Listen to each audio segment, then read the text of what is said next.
El Señor esté con ustedes. Con tu espíritu. Evangelio de nuestro Señor Jesucristo según San Juan. Gloria a ti, Señor Jesús. Por la señal de la Santa Cruz de nuestros enemigos, líbranos, Señor, Dios nuestro. Jesús fue al monte de los Olivos. Al amanecer volvió al templo y todo el pueblo acudía a él. Entonces se sentó y comenzó a enseñarles. Los escribas y fariseos le trajeron a una mujer que había sido sorprendida en adulterio y poniéndola en medio de todos dijeron a Jesús: Maestro, esta mujer ha sido sorprendida en flagrante adulterio. Moisés en la ley nos ordenó apedrear a esta clase de mujeres. ¿Y tú qué dices? Decían esto para ponerlo a prueba, a fin de poder acusarlo. Pero Jesús, inclinándose, comenzó a escribir en el suelo con el dedo. Como insistían, se enderezó y les dijo: el que no tenga pecado, arroje la primera piedra. E inclinándose nuevamente, siguió escribiendo en el suelo. Al oír estas palabras, todos se retiraron, uno tras otro, comenzando por los más ancianos. Jesús quedó solo con la mujer que permanecía allí, e incorporándose le preguntó: Mujer, ¿dónde están tus acusadores?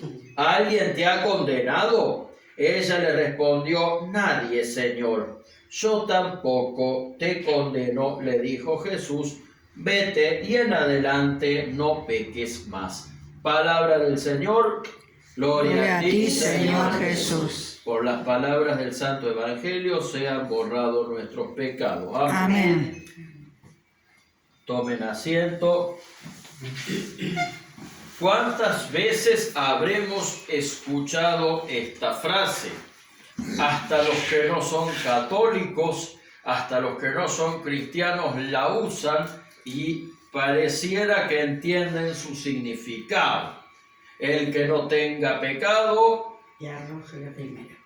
Así es, que arroje la primera piedra. Vamos a empezar rescatando la primera imagen. Lo primero que dice este evangelio es que Jesús baja del monte de los olivos. Él subía al monte a orar, a hablar con el Padre. Esto quiere decir, ustedes fíjense, si leen el evangelio, que todas las acciones destacadas o importantes de Jesús van precedidas por la oración. De la misma manera, todas las acciones, esto nos llama a que todas las acciones que nosotros hagamos también sean precedidas de la oración. ¿Por qué? Porque la oración, de cualquier manera que se haga, es comunión con el Padre. En la oración no solamente hablamos con Dios, sino que Dios actúa en nosotros. Dios también nos habla. Con esto no quiero decir que necesariamente vayamos a tener un diálogo con Dios de la misma manera en que yo lo puedo tener con ustedes, pero sí, cuando yo me comunico con Dios de la manera que sea, estoy permitiéndole a Dios que obre en mí y que sea Él a través de mí el que haga las cosas. Y no bien termina de orar, baja al templo. El primer mensaje es esto: que la oración nuestra, que nuestra oración como cristianos no sea el último recurso cuando nosotros estamos con las papas que nos queman, que sea el primer recurso. Primero rezamos las cosas y después las hacemos. ¿Para qué? Para que todo lo que hagamos tenga la bendición de Dios. Y esa oración hacía que Jesús, cuando hablara con el Espíritu Santo. Y se mete al templo y enseña, ¿sí? También hay otra frase que dice que el que empieza su día en oración lo termina en bendición. Jesús baja al templo y enseña y enseña en la sinagoga, y estaban los escribas y los fariseos, que eran los maestros de la ley, que se conocían toda la ley de Moisés, se la conocían de memoria. El tema, que en la ley de Moisés había cosas que eran palabra de Dios y cosas que los hombres le habían agregado. Entonces, los escribas y los fariseos, que eran los maestros de la ley, que se la sabían de punta a punta, que eran los que vigilaban que la ley se cumpliera, andaban todo el tiempo miroteando, fisgoneando, para buscarle el pelo al huevo, o sea, para buscar la forma de encontrar pecadores y juzgarlos y condenarlos. Y como le tenían bronca a Jesús, lo que hicieron fue buscarlo a él para ponerlo a prueba. ¿Y qué le trajeron? Una mujer adúltera. Una mujer que había sido acompañada por un hombre que no era su esposo y que la habían visto, la habían agarrado justo en pleno acto. Y le dijeron, a ver, maestro, ¿qué hacemos? Porque Moisés dice que esta mujer había que apedrearla. Bueno, primero que nada, resulta que la ley primero que estaban mintiendo. La ley de Moisés no decía que había que apedrear a la mujer, decía que había que apedrear a la mujer y al cómplice. En principio le estaban metiendo una trampa, para empezar. Y segundo, querían ver si lo agarraban. ¿Qué nos deja el ejemplo de los fariseos? Hay que tener cuidado con algo. Cuidado cuando nosotros por ahí tenemos una imagen de Dios demasiado fabricada como los fariseos. Los escribas y los fariseos creían que porque conocían la ley y las escrituras de memoria, creían que Dios estaba con ellos, que tenían la posta y que conocían toda la verdad. Y el problema es que cuando juzgaban, generalmente juzgaban a los otros, no se juzgaban ellos mismos. O sea, eso puede significar, y no es de asombrarse que haya habido algún interés económico o político o de simplemente ganar poder a través de eso. Y eso nos hace también ver a nosotros que vamos a la iglesia. Cuidado porque a veces los cristianos y sobre todo los curas también incluidos y sobre todo por ahí cometemos el error. Los que vamos a la iglesia regularmente cometemos el error de pensar que el hecho de estar en la iglesia ya nos da la posta, ya nos da la superioridad moral sobre el resto de la gente, y no es así. Dios sigue trabajando en nosotros, seguimos haciendo macanas y cometiendo errores. ¿Y cuál es el problema de hacer eso? Que cuando estamos haciendo eso estamos cayendo en la idolatría. ¿En qué sentido estamos cayendo en la idolatría? En que nos estamos construyendo un Dios que se acomoda a nuestros esquemas, a nuestros pensamientos y a nuestras conveniencias. Y recuerden que el primer mandamiento implica que a Dios hay que amarlo sobre todas las cosas, pero que al que hay que amar sobre todas las cosas es al verdadero Dios, no al Dios que a mí me conviene, al Dios que a mí me viene bien. Dios no es un pullover de mi talla. Dios es Dios y es a Él a quien lo tengo que buscar. Por eso la diferencia entre Jesús y los fariseos. Los fariseos estudiaban la ley de punta a punta, pero Jesús, que también la conocía a la ley, obviamente la conocía mejor que los fariseos, pero las acciones estaban movidas por la oración. Esto quiere decir, y ahí está la diferencia, la relación de los fariseos con Dios venía de un estudio puramente intelectual, mientras que y hasta de algún interés político, mientras que la relación de Jesús, que estaba cultivada la relación de Jesús era una relación personal con Dios que estaba basado primero en la oración, o sea, en la relación por Dios, y segundo, al ser una relación, al estar basada en la relación con Dios, estaba conectada con hacer la voluntad de Dios, no con la capacidad de juzgar.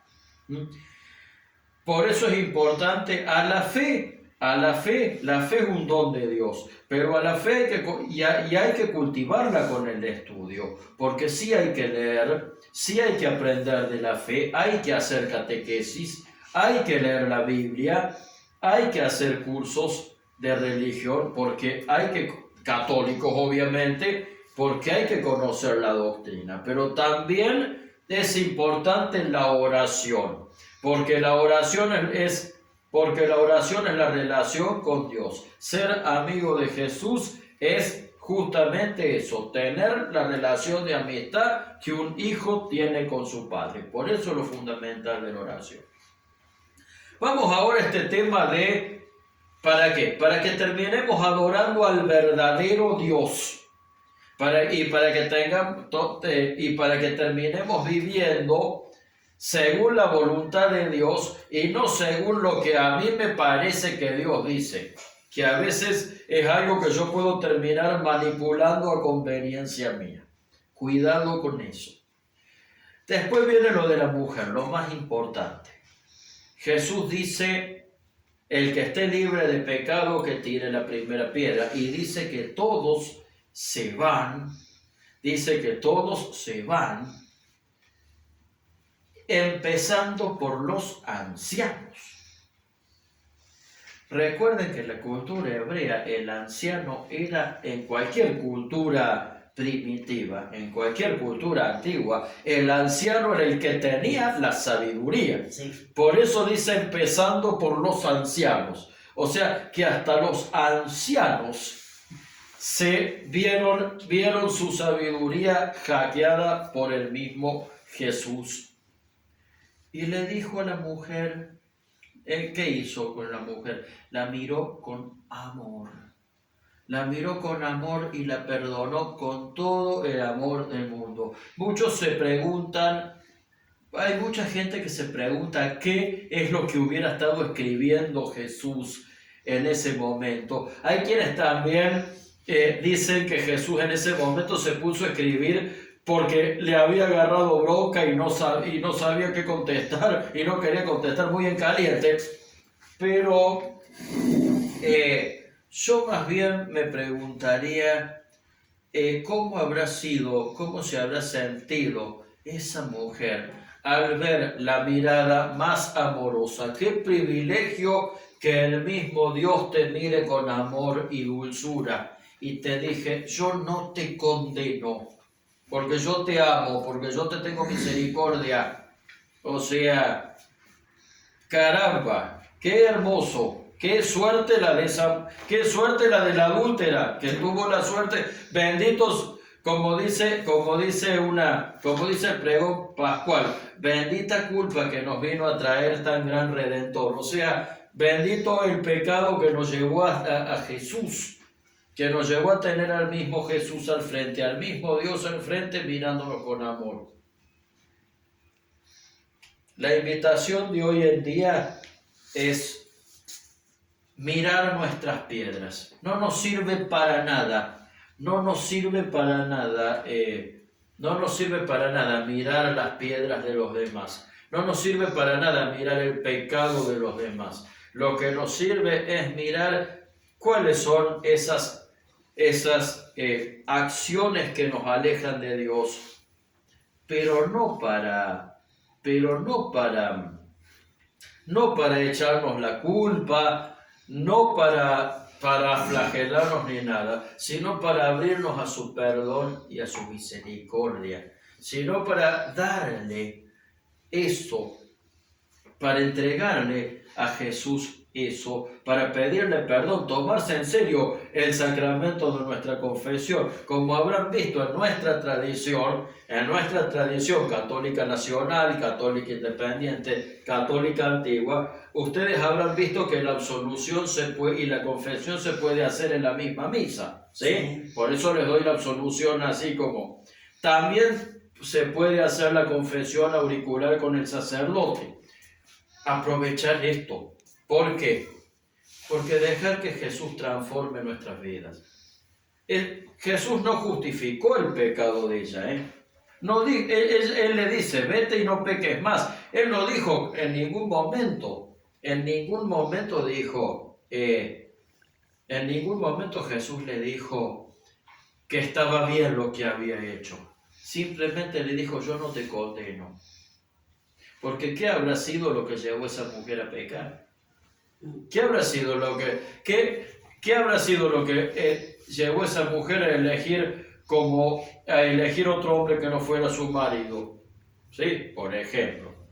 Muchas veces, el perdón de Jesús es una invitación a cambiar de vida, pero también es una invitación a entregarle a Jesús todo eso que nos lastima, todo eso que nos duele, todo eso que nos hiere. No nos olvidemos que el pecado no es el resultado, es resultado de una herida en la condición humana. La confesión, el perdón de los pecados, la misericordia, es una invitación a sanar esas heridas. Es una invitación a poner nuestro corazón nuestras piedras en el corazón amante y sanador de Jesús. Así que hoy no nos pongamos frente a Jesús como se puso la mujer adúltera.